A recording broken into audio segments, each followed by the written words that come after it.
Ah, welcome back. Episode 2, baby. Doc Days Podcast, Episode 2, hosted by Zach and Jack. Yep. This time, a little different setting. Slightly different. We decided to change things up, get out on Yep. the water. We saw there was a lot of noise coming from just stuff around the dock in the last episode, so we tried to get away from some of that. And it's just cool being on a boat recording a video. Now I'll tell you what, not too Not too shabby, shabby. not at all. How's your week been? It's been good. We played North Greenville University this weekend. They're ranked number 4 in the nation right now. We dropped 2, won 1 against them. The one we won 9-0. So that was Nice. pretty cool. And I mean, we really should have won that third game. It just came down to 2 costly errors that cost us the game right there and an untimely home run. But It'd be that's like that. that's baseball. It'd be like that, man. Well, good. Well, today, you had the idea to talk about. You go ahead and say. Yeah. What's our topic? So instead of being a little more free, or instead of being free form like we had in the last episode, we thought of a topic that we want to talk about, and the one that really struck me was confidence, and how our journeys have gone in our evolution of having confidence, because you and I both were not very confident people when we met. You probably more so than I was, Mhm. but we've definitely both put a lot of work into ourselves on just building general For confidence, sure. and I think it's really changed the course of our lives. Yeah, definitely. I mean, I don't know. I've always been. It always depended on the thing. Hmm. Some things I was way more confident about than others. Hmm. Um, Baseball always seemed to be something that I wasn't confident about for whatever reason, and that's what Yeah. killed my career. I can get into that, but Yeah. and I probably will. But Yeah, I was yeah, I was very similar. And another area that I really struggled with was with girls, and even to this day, I still have a bit of a confidence problem when it comes to girls. Mostly like approaching women, like in bars and stuff like that. I have a really hard time doing it. Like, I mean, I know this actually happened a couple weekends ago when you and I were going out, where I turned over to you and I was like, "Oh wow, that girl's like really beautiful. Like, I want to go talk to her." And you were like, "Then go talk to her." I was like, "Nah." Which, I mean, I'm sure every guy can relate to that. There are very few guys where they're just like, "Oh, there's a girl. I want to go talk to her," yeah, and then they go do it. There's a big trope of guys doing that, like, "Oh my God, she's so pretty. Go talk to her." No, I don't want to. yeah, And it comes from a lack of confidence, which hmm is weird because every time I go up and talk to a girl, I mean, not every time, because some girls just aren't interested, and that's what it is. But if the yeah, seems interested, then 9 times out of 10 it goes so smoothly. I mean, I just walk up, I'm nice, just talk to them, and it's so free and easy. But like, there's this huge hump of getting over, like, actually like approaching them. That's like the hardest part. yeah, And then as soon as you're there, it's like nothing. for sure. And you know, back when you and I first met, I couldn't even fathom getting over that hump. And even today, I still struggle with it a little bit, but definitely a lot better. I think there's a lot of. I mean, that happens to everybody, man. Yeah. It's obviously not just you. I'm sure. No, of course, and that's why I was getting at. Like, it happens to everybody, Yeah, but it shouldn't. There's not really a real reason for it to, because the two realities are either you're gonna walk up to her either way, and she's either gonna talk to you or she's not. And if she talks to you, great. If she yeah. doesn't, cool. You move on. And it's that simple, yet we make it out to be this big thing. And I definitely think a lot of the problem with it in today's day and age is like, you don't want to come off as being weird. Like, I feel like there's a little bit of a stigma of going up to a girl like in a public setting and it being a weird thing to do. Especially when it's not like um in a bar or something like I that. mean, even then, sometimes, like, I I know, feel like yeah, I feel but like there's this. Now, it's not everybody, and guys and girls both do this, where it's like, like someone walks up to them, like, I'm not looking to get talked to, sure. and then you feel like a jackass, for lack of a better term, because you're like, oh, like, I just bothered this girl, and I'm like, oh Yeah, no, what have I done? But I yeah. mean, in reality, like, I feel like a lot of people make it out to be a bigger deal than it is, and I know I do it. I think that if you do it, any guy that does it like in a respectful way. Yeah. If the girl is not receptive, or let's say she has a boyfriend or something, Hmm. if she's not receptive and she's kind of rude back to him, then like I'm not saying that a girl who has a boyfriend should Yeah. like be super And whatever, but she shouldn't be rude to him and shutting him down. You I, know what I'm and saying? actually, some of the nicest interactions I've had when approaching women in bars are girls that have boyfriends. It's Sure. it's always smooth. It's always easy. I walk up, I say, like, oh, like whatever. I use whatever line or Yeah. whatever. Like, hey, what's your name? And they'll just be like, hey, I have a boyfriend. And I'm like, oh, no problem. Sorry for bothering you. And they're like, oh, it's okay, no worries. And it's just easy. And that's I, how it should go. It yeah, shouldn't be. Yeah. yeah. It shouldn't be this big thing. Yeah. And I think especially in that area, it typically isn't. I tend to find that single girls are a little bit harder to talk to. What would you say? Would you say you're more confident now Oh, than you were? for sure. It's not even close. What gave you that confidence? So there were a couple things. The first really big one And was, but before you answer, it can either be for the wrong reasons or the right reasons, or both. If you have yeah. both. So the first really big step in me building confidence was just going out and doing it. So right when I turned 21, and I know you remember this because you weren't 21 yet. It was literally like the weekend after I turned 21. We were living in Stockton, and I drove 45 minutes up the way to Sacramento, and I went to a bar by myself, I and remember I that. sat there. And I would go every single weekend, and I I would remember that. force myself to go and sit there, and I would force myself to talk to people, whether it was guys, girls, I whatever. Like remember you did that. I forced myself to go and talk to people, and that was the very first thing that I did that really started helping me build confidence. And people on the team, I remember like were giving you crap for it, Yeah, but I remember, I feel like I remember talking about this now. I was like, that's a good thing to do. I mean, yeah, that's because I I bold, I to go and just really sit there and go by yourself. I really really struggled with social interactions up until I was probably 22. 22 was really when it stopped being as much of an issue. I mean, it's always going to be a work in progress because I'm naturally not the kind of person to go put myself out there in those situations. Well, But I mean, by the time you were 22, also you were out here a lot. yeah, and that actually was another, like, I was doing it here. Like not with girls. I would come out here because I didn't have any friends when I moved out Right. here. I would hop on the jet ski on whatever night, any night that I was bored and didn't have anything going on, hop on the jet ski and I'd cruise around this whole channel, and I would go up to every single wake boat, or not every single wake boat. If it was like families, I wouldn't. But like Right. if I saw a wake boat with people Just our like, age on yeah, it, just hanging I out. would Yeah. go. I would go drive up to them, and it was terrifying. I would drive up to them and I would be like, "Hey, can I come wake surfing with you?" And 9 times out of 10, they'd say no, or they'd be polite but say no, Right. which is totally fine, reasonable, and fair. I don't blame them for it at all. But I actually ended up meeting my some of my best friends in the whole world to this day because I drove up to their boat and I was like, "Hey, can I come surf with you guys?" And the driver was like, "Sure. Where's your dock?" And I just, I said, "Oh, I'm like right over there. Like, let me Who park was on my driving jet that ski." day? Was it It was Eric? Eric. Yeah. It was Eric. He was driving his boat, and I didn't know they were on a guys' night. They do it. I mean, we do it every Thursday night, but at the time, like, I wasn't integrated with them or anything like that. But I just happened to be out on Thursday night. I ran into them. They picked me up. I surfed with them, and they're like, "Hey, like, we're going up the way to this dinner bar. We're all grabbing dinner. It's like a guys' night thing we do every Thursday. You want to come?" And I was like, "Absolutely."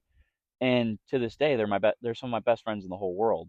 Like, outside of you and a couple other people, like, those are like my guys. Yeah. And I never ever would have met them if I hadn't put myself out there. And like I mean, in reality, I probably would never have done that if I hadn't started by going Yeah. to public places and forcing myself to talk to people. I think what you just said, how you were like, uh, if you never would have gone and done that, you never would know them. Yeah. And what I like to do is in my life, I like to look back on moments because you know what the butterfly effect is. One thing Absolutely. leads to another, leads to another. There's so many things I can look back on my life and be like, if I didn't go do that, I wouldn't have done this, Hmm. and like those things happen almost every day. Yeah.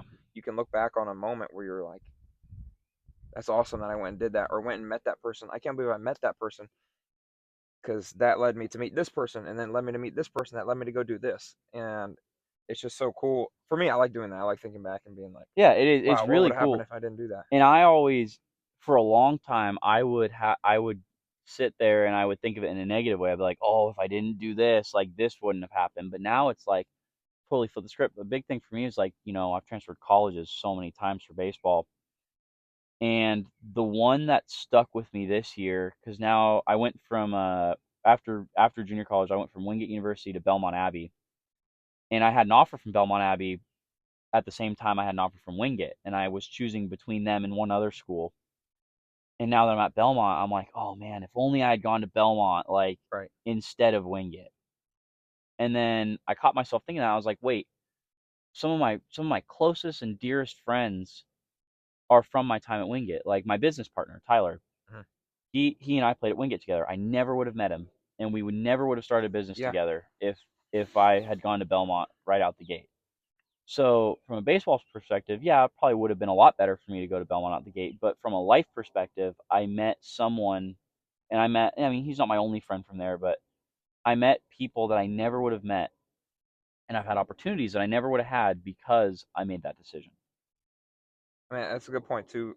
What you said, how you were looking at the negatives, but Mm, you can turn back and look at the positives. This was something that I learned through just kind of like my evolution of um, just learning about life, and I still have so much to learn, obviously. But uh, what I was trying to say, talking about confidence, one way that I like to, for myself, and I think that I encourage everybody to do this, to be more confident, is to focus on being grateful. Like gratitude is the key to a great life. I'm telling you, because if you're grateful for what you have, you don't spend any time thinking about, oh, what if I had this? What if I had that? Because every single thing that happens to us and every single thing that we do has a positive and a negative reaction. Some things are going to be obviously more positive than others. For example, if you win $20 million dollars in the lottery, right?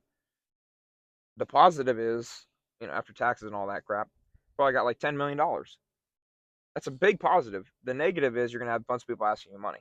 But anybody in their right mind who isn't already a multi millionaire is going to take that money with the downside of people asking you for it, right? hmm So that's what I'm talking about when I say there's always a positive and a negative, but sometimes the positive far outweighs the negative, and sometimes the negative far outweighs the positive. And sometimes they're even, Sometimes they're even, and and it's that's when and the difficult decisions come yes, in. it makes it such a When hard choice. exactly, and everybody has experienced that before, but they just don't think about it that way, hmm right? So that's how I like to look at things in life. So if I go to, your life is about, you create your life. You take two people that live the exact same life, and one person views only the positive things that happen to them, and one person only views the negative things that happen to them. The person that views only the positive things and focuses on only the positive things in their life is going to live an unbelievable life. Yeah, And the of person that course. lives only focusing on the negative things is going to live a terrible life, even though the two people live the exact same life. hmm The person who only focuses on the negative is only going to think that they had a terrible life, and the person that only focuses on the positive is only going to think they had a good life. Yeah, So that's why I say that life, you determine how good your life is, all based 100%, on perspective. 100%. Yep. And you are always the master of your situation. And I think that that's also where confidence comes from. The confidence to be like, no matter what happens in this situation, I'm going to be okay. hmm I'm going to be happy because something good is going to come out of it. I think that is a great way to build confidence, and that's what I used. Is And now I realize no matter what happens, whether I think I completely f up or whatever, I know that there's something positive out of that situation. hmm So if there's always going to be something positive out of everything that you do, be confident in doing it.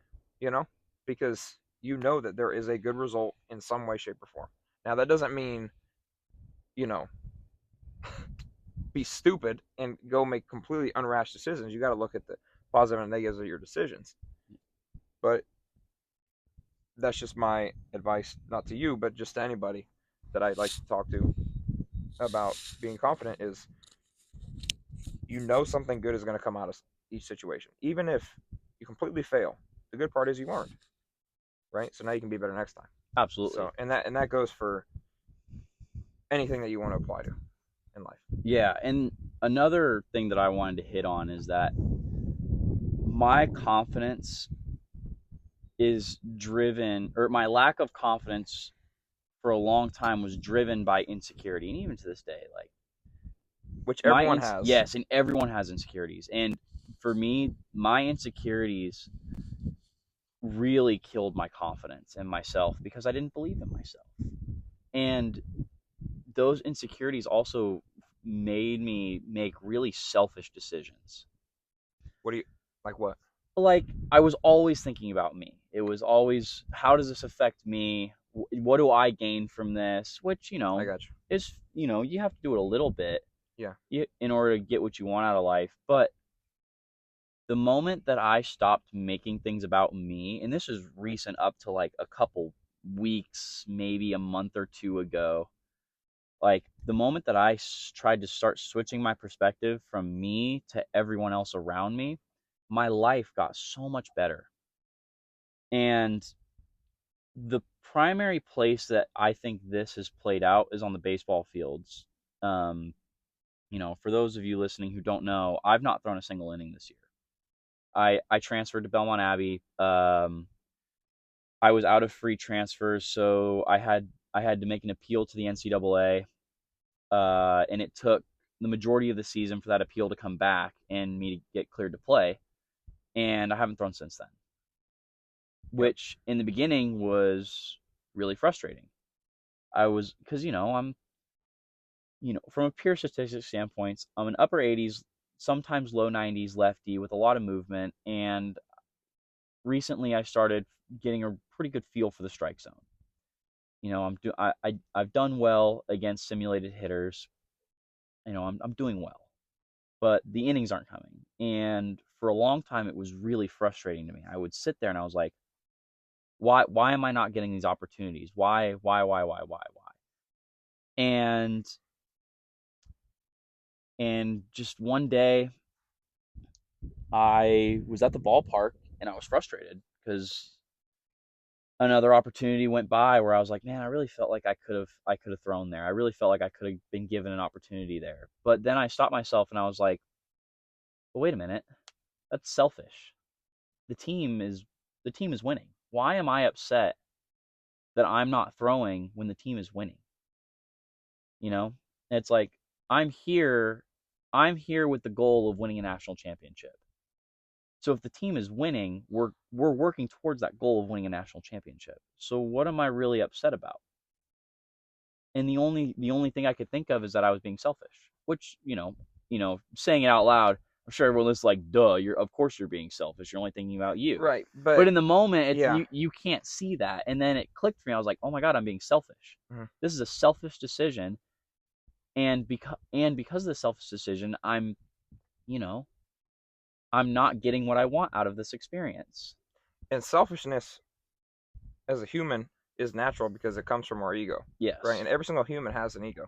That's the only thing that separates us, right? Is our egos. Hmm.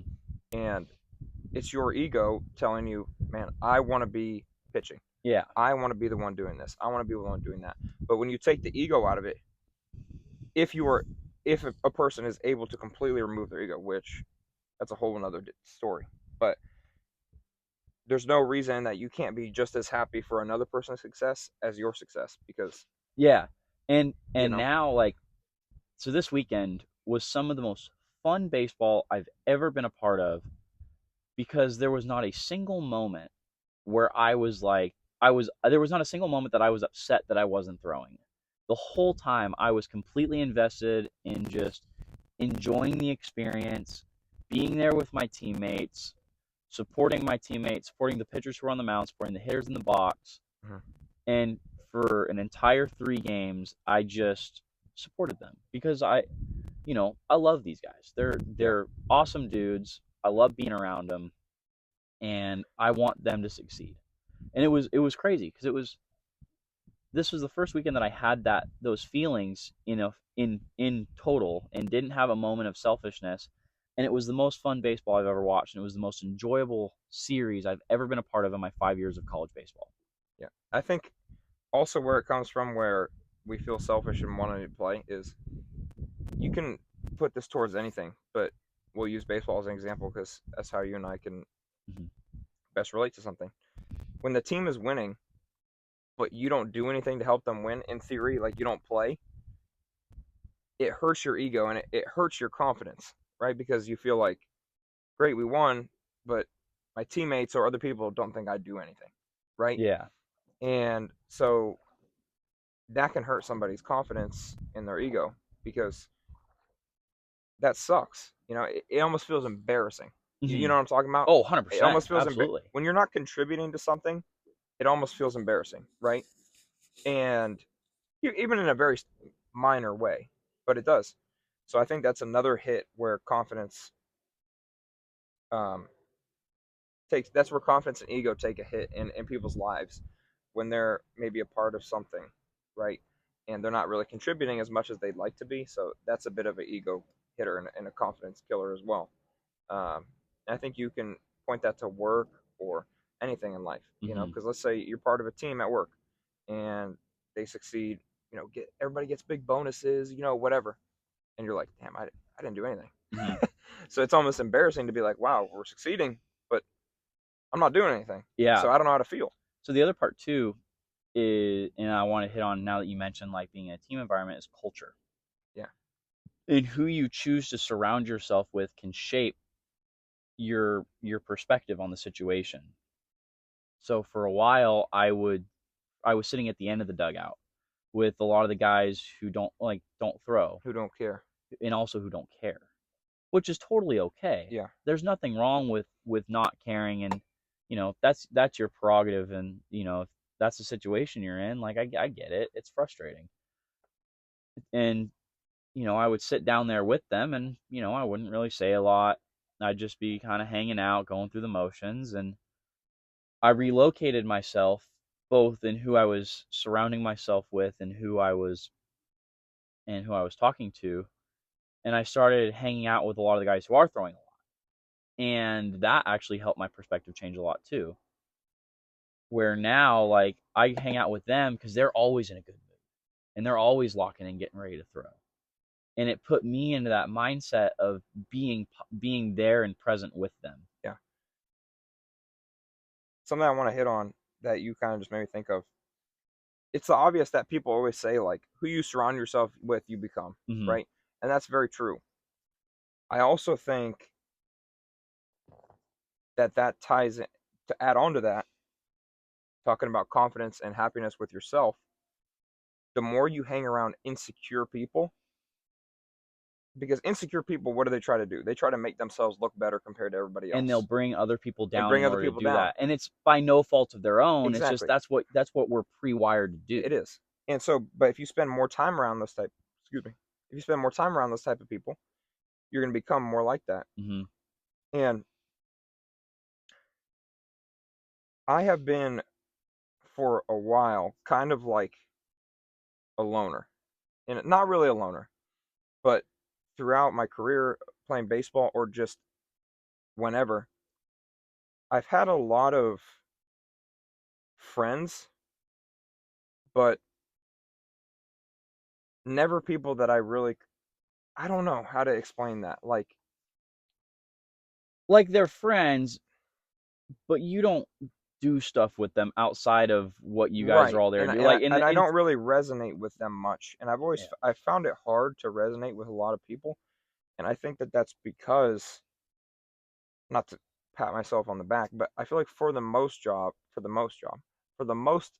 part, I've done a good job in my life of not conforming to um, other people trying to step on each other's toes Yeah, and be better than everyone else and blah blah blah blah blah. and for people who know me through the baseball world, they will know that I refuse to conform to anyone else's standards to a fault.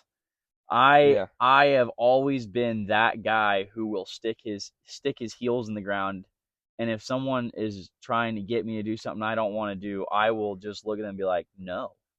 Like, doesn't matter. I mean, and when I say to a fault, like I've done this to coaches, oh, like I people know. who are directly in control of my playing time and all that stuff. And when I really should have just appeased them and been like, yes, sir, and that, Yeah. I'd stick my heels in the ground and be like, no, why would I do that? That's stupid.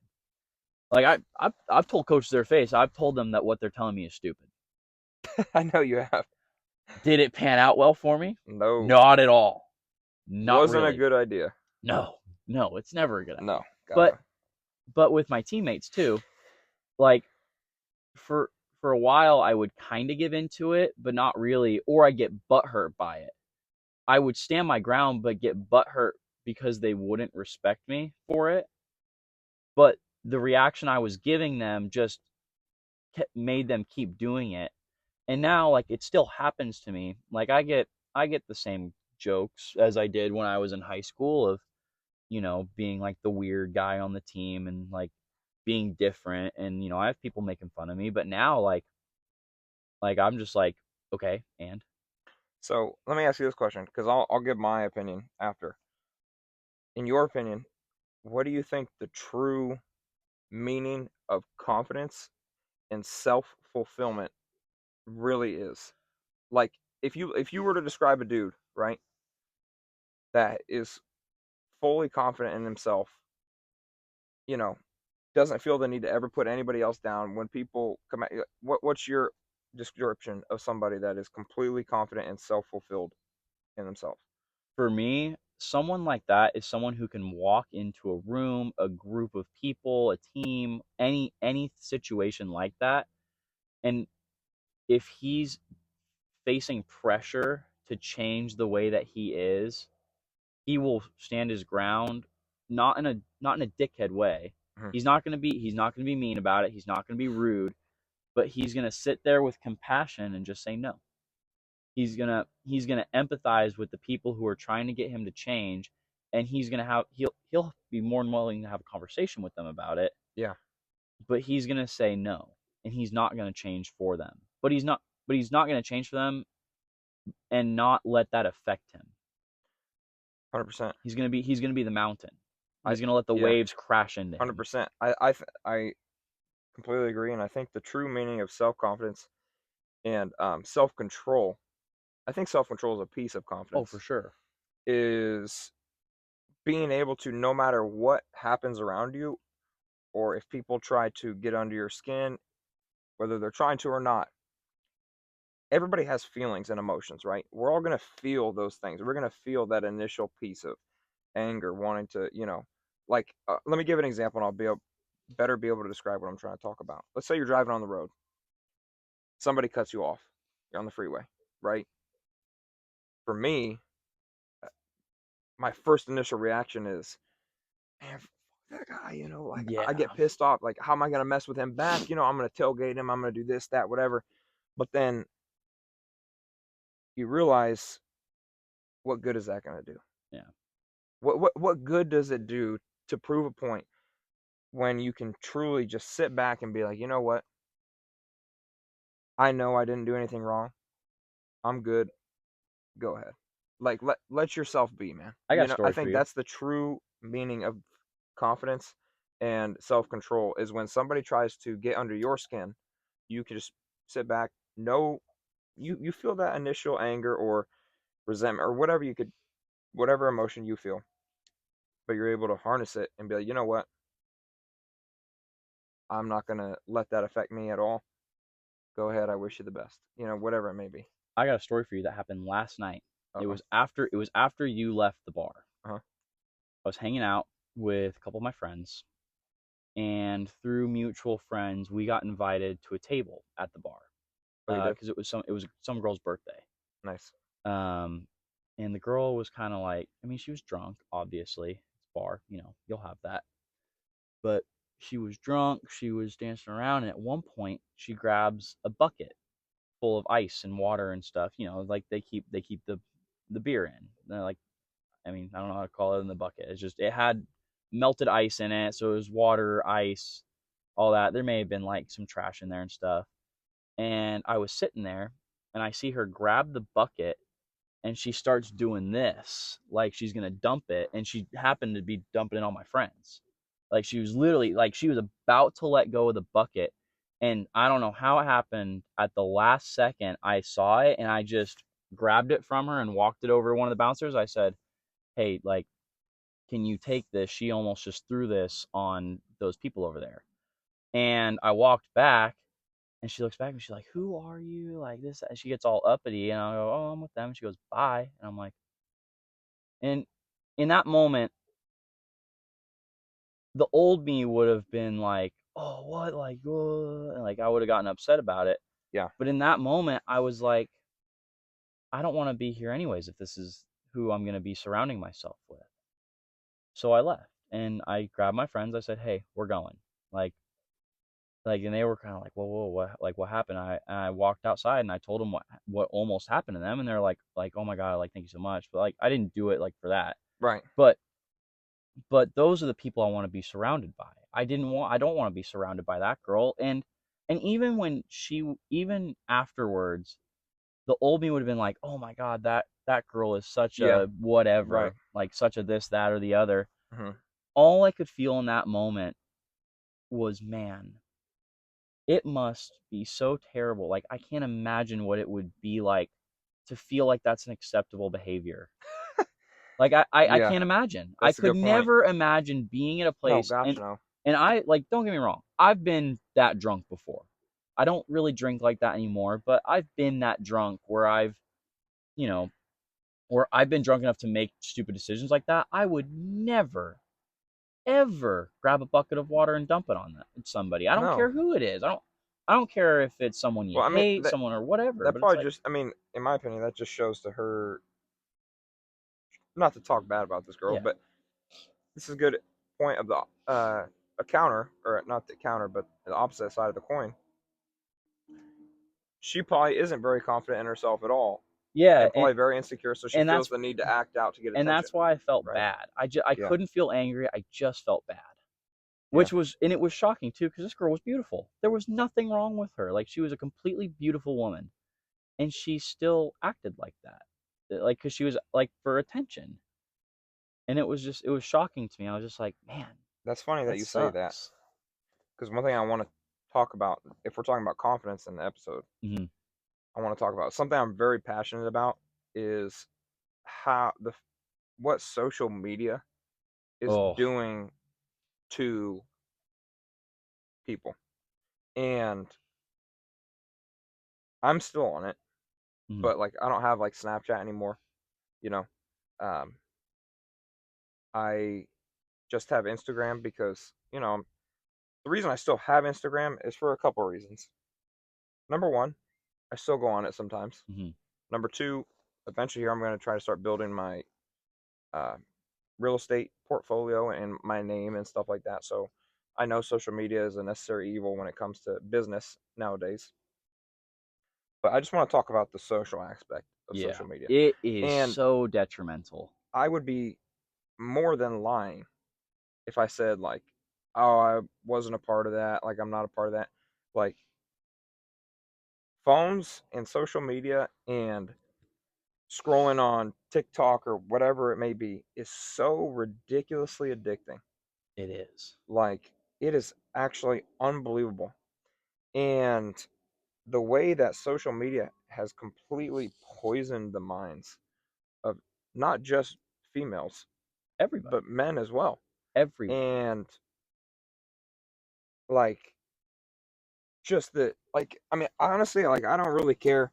Like, I will keep this, uh, not politically correct, but PG in my thought process on this. But the way that the world is now compared to what it used to be is just ridiculous. Oh God, tell me about it. Like, and here I am saying that, Well, we're a part of but it, I'm still a part of it, and I still indulge in it. and I still, yeah. But it's like just the way that the culture is with music and um, what people wear nowadays. And honestly, obviously, it's mostly girls, but guys too. Some of the crap that we be wearing, it's just like, Like what crazy. is this? It is. It's insane. And And like, I think back to the days when my grandfather was a teenager, back in like the 60s.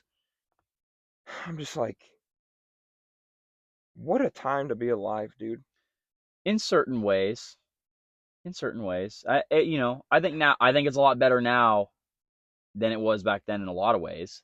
I think it's worse in a lot of ways. I think It's just it's different. I think it's worse in more ways than it is. The morals of being a human being and the morals of having your husband or wife or are just completely gone. I don't think they're And gone. I think it's who you choose to surround your I think it comes back to I, who you I surround shouldn't yourself say with. completely gone. I should say in the norm. It is not in the norm anymore. I actually would disagree with you on that. I think the perception that everybody has of what the norm is now is still not true. I still think that the vast majority of people on this earth stick to traditional norms and values, but when you go on social media, it paints a different picture. Let me rephrase what I was saying. I think that there are so many. I'm going to use girls more specifically because it Mm-hmm. affects them a lot more than it does guys. That would be so much more confident in themselves if social media didn't exist. Because there are so many girls that post all over social media, right? Whether it be their body or, whatever the case may be. And then all these girls look at them and be like, oh my gosh, that girl's so beautiful. And I'm sure in their thought process, they think, if I don't look like that, like, is a guy going to like me? Now, number one, but number two, they also worry about their friends judging them because they don't look good enough or whatever. And there's so many girls that are so insecure now. So they feel the need. This is just my experience. Mm-hmm. I'm not out here slandering anybody, especially not in specific, but I'm just saying in general. There's so many girls that need so much outside validation than just one person that they find it hard to be with just one guy without posting themselves on social media, getting all those likes, comments, DMs from all these other guys because they need that validation Mm-hmm. because it's what's been ingrained in them now. I'll tell you Do what, you, do you, do you agree with me on that? I agree with you because I experienced it as well. Because I back in the day, yeah, real last thing I'll you say, go I'm for it. sorry, and I'll let you go. Even 15 years ago, let's say you had a girlfriend, right? Mm-hmm. How would you feel if your girlfriend, for example, took a picture and provocatively, was wearing a bikini or something like that and sent it to 3,000 different people? I'd be pretty upset. You wouldn't like that very much, would it? Probably not. What's the difference between that and taking a provocative photo and posting it on social media where they have 3,000 followers? Not much other than our Basically nothing, perception of it, I other than our guess. perception of it. Yeah. So that's why I say Mm-hmm. the social media thing is poison because we take something that if you put it in a different wording would be completely not okay and make it okay because of social media, Mm-hmm. and it's Yeah. so normalized. Go ahead. So backtracking a little bit back, you made a comment about how viewing other people and seeing them at their best and only seeing them at their best can cause a lot of insecurity. This is something that I've really struggled with when it comes to my physique. You know, I, as I'm sure you can gather from watching me on videos or anywhere you can see me, I'm relatively thin. Now I'm not as thin as I used to be. You used to be much thinner. I entered college at 6 foot, 140, 145 pounds. I was thin as a rail. For reference, I was 6 foot, probably 190 at the You time. you were fairly. I would say the average 6 foot person in today's society is somewhere in the range of 165 to 185. That's not an athlete. That's just a regular person. And I'm also pretty thick though, yeah, just in general. yeah. So me being at 6 foot, 140, 145, I was thin. I was like unhealthily thin. And then, you know, for a long time I was at 160, 165, and I still I would see my teammates would make a lot of comments to me about how thin I was. And I still get it today a little bit, but it doesn't bother me as much anymore. But I was like, it really bothered me for a long time. I go on social media and I'd see all these dudes just ripped, jacked. I'd be like, oh my God, like I want to look like that. Yeah. And like, of course I want to look like, of course I want to look good, but like, it's really been a struggle for me mentally, where for many years I looked in the mirror and I was like completely disgusted with what I saw. I was like, that is so not attractive. Like, yeah, I had a six pack because I was so thin, but and I worked out a lot, but I was like so bothered by how thin I was. And it wasn't until this past summer when I bulked up to 180 pounds that I really felt like I was like, damn, I look good. Mm. And I still don't think that's the best I could look. I personally, at some point in my life, I want to be 190 pounds of muscle for the most part. I right now I'm like 170, which is great. It's from a consistency standpoint, it's the most I've ever weighed. I've been 180 before when I bulked up, but then I shed right back down to 162 because I was Yeah. working at a bar and I wasn't eating and I wasn't sleeping. Um, but you know, at the weight that I'm at now, I feel a lot more confident. And even then, like I caught myself in the mirror the other day. I was like, man, I don't love the way that I look. And part of it's because I'm pale, because winter is fully gone its course, so I'm like completely pale in Right. my chest and I my mean, yeah, stomach. So same. I'm like, oh, like I look like crap. And I'm in season, so our workouts aren't as strenuous. You know, so it's tough. Like I definitely don't look my best right now, but I'll tell you what, I feel way more confident about the way I look than I did when I was thin. Sure. And a lot of that has stemmed from all the work I've done in myself in becoming more confident as a person. It's in everything that I've done, like even like the whole going back to approaching people thing, that has given me a different perspective in the way that I look, because now when I look at myself, I don't just see a super thin guy. Like I see a guy who is able to go talk to people when he wants to. He's able to make friends on a whim. I mean, you know, you've seen me do it. I will walk into a bar and I will see a group of people that's having a good time and I will just go join in.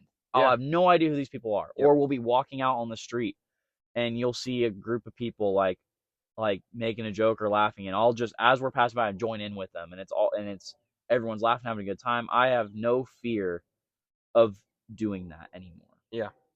And that's what I see in myself when I look in the mirror, and that's what I see. I see a guy who, you know, who's enjoying his baseball career. I see a guy who is working really hard to start a company. I see a guy who's starting a podcast with his best friend and really enjoying Yep. it and living the life. I see a guy who lives the life that he's always wanted, That's awesome. which has been Yeah, great. I can definitely piggyback on that too. So, I got my first concussion when I was 15, whatever. That one was the worst one. My teeth went through my lip and all that. So these two front teeth, but these two are fake. And because of it, I had to get my teeth went all the way through my lip, like I had stitches, all that stuff. So because of it, when I smile, I have this little Hmm. piece that hangs down, right? And it shouldn't be there. And for years, man, like that just I just hated smiling. Hated smiling because and I wouldn't smile. I would only smile like this. No Hmm. teeth. I I would remember. I would never smile with teeth ever ever ever. And when I did, I would like quickly recognize it and I would stop. And it wasn't till two things happened. I had got crowns on these teeth, so it kind of filled in some of the gaps. So I liked that better. But it wasn't until I really kind of went through um, my time after I left UCSD and really just went through a massive kind of growing thing Yeah. that everyone goes through when they're 18, 19 years old. And now I can look in the mirror, and my parents have actually offered to me, like, you know, if you want to, we'll help you pay like to get plastic surgery to pull this up, right? To fix Hmm. that little or just get it cut out or whatever. And I actually tell them now I don't want to do that because now at this point, and I was missing this tooth for a whole year. Yeah. 365 days exactly, Hmm. actually. I was missing a tooth here. And I wasn't even that bothered by it. Obviously I didn't like it, Yeah. but I wasn't that bothered by it because now all I say when my parents told me, you can fix it, whatever, it's part of my story, Yeah. and I think that for me to lower how I feel about myself based on how my smile looks would just be stupid Hmm. because that's so much more. I'm so much more than that. Number one, number two, it's cool that having that little thing You tells can tell my story. you can tell such a good story Yep. from it too. If anyone ever asked, which they never Which do, no one no ever one would has. ever ask, And you no never one has know. ever noticed. No one has ever noticed anything about my teeth, my lip, until I say something. Mhm. And that's also another good point I want to bring up is that however you view yourself, I guarantee you, people do not view you the same way. 100%. Never. And Almost I'll never. I'll tell you, I actually firmly remember when you first started smiling a lot with teeth was when you didn't have a tooth.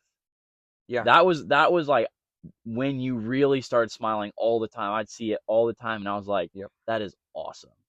It was so cool to see because Yeah. it was like you went from like caring, and I could see because you would always do that like pursed lip smile Mhm. where you wouldn't show your teeth. And then it was like you didn't have a tooth, and you were like, "Well, screw it," and you just Yeah. started smiling, At that point, and bro, it was hilarious yeah. because it was like you could just see how happy you were Yep. and how much you didn't care. No. It was great. I It mean, was awesome. I really didn't care, and it was just, it just was what it was, Yeah. And now I have an implant there, and hopefully it'll be there forever. And it's in the past now, but let's say it came out again, I wouldn't think twice about it. You wouldn't even have an issue with it. Nope. Absolutely. I think that's So, great. so yeah, I think that's a good place to wrap up. yeah, Yeah. that's a lot, but good examples of where confidence has came from for us. Um, Obviously, got off on our tangents as we Yeah. will on every episode. I got one more thing about confidence, and we had talked about how we started this podcast thinking that no one was going to watch it. Mhm. I'll tell you what, seeing in the last week that we've had over 100 views on our podcast and over 80. 164. I checked it Was it before 164 really? on the video itself, That's awesome. and then on the shorts some more. But Yeah, as you know, shorts are easy. shorts always go up more, but Yeah. on the actual video, and it's almost like 100 or so. It was 100 unique viewers. Yeah, So that means 100 100 unique different viewers. people watched it. And that was like so awesome. So thank you guys so much. Whoever's for out there tuning watching. in. Like, and like I Yeah. said, we're gonna keep doing this no matter what because we just enjoy doing it. but it really gave me the confidence to be like that we can Yep. do this. Like Man, we're enjoying we are doing rocking. this. Yeah, we got a boat There's passing some by. waves, but So I guess that's probably a good anyway, place to end we'll off. wrap it up. Episode 2. Yeah. Episode 3 coming next week. We're gonna try to stick to every Sunday. Yeah, I think Filming and every posting Sunday's every good. Sunday. Yep. Yep. Well, Thank you good guys one. so much for tuning in, and we'll see you next time.